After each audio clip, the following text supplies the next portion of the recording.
Takdir perceraian orang tua membawa kaki Natasha Wilona dari Jakarta untuk pindah ke Banjarmasin. Wilona yang kala itu masih berusia 4 tahun belum paham benar akan persoalan orang tuanya. Ia hanya mengikuti saja kemana ibunya membawa bersama sang kakak.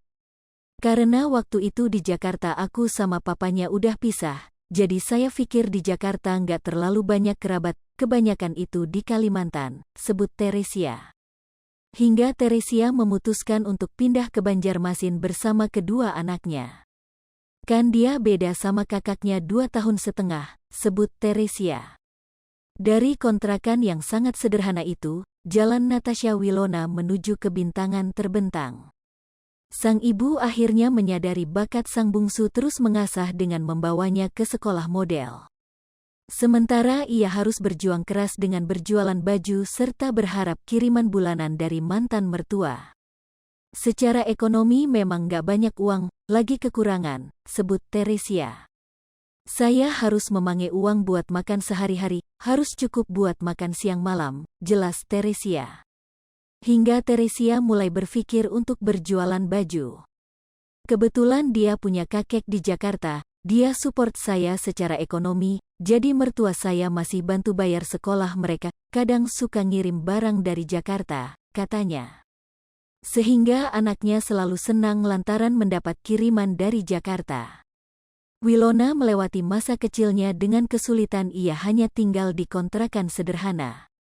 Ia melewati hari-harinya dengan terus mengasah kemampuan di bidang seni. Bangunannya bukan kayak rumah yang ada kamar, jadi emang nggak ada pintu, ada kamar tapi nggak pakai pintu, tapi ada kelambu, sebut Natasha Wilona. Toiletnya juga nggak ada atapnya, cuma atap seng, sebut Natasha Wilona. Wilona saat ini hidup mewah dan tidak ada sulit di bidang keuangan. Sebuah kondisi yang kontras dengan keadaannya saat masih sekolah, di mana ia selalu membawa bekal ketika masih sekolah. Lantaran ibunya tak sanggup memberi uang jajan setiap hari. Kalau aku paling ingat, setiap pulang sekolah jajan es sama pentol bakso, kata Natasha Wilona. Ya dulu kan susah, jadi kasih uang jajan ya dikit, sahut Teresia. Kadang dikasih kadang enggak, jadi mama masak aja, terus bawa bekal.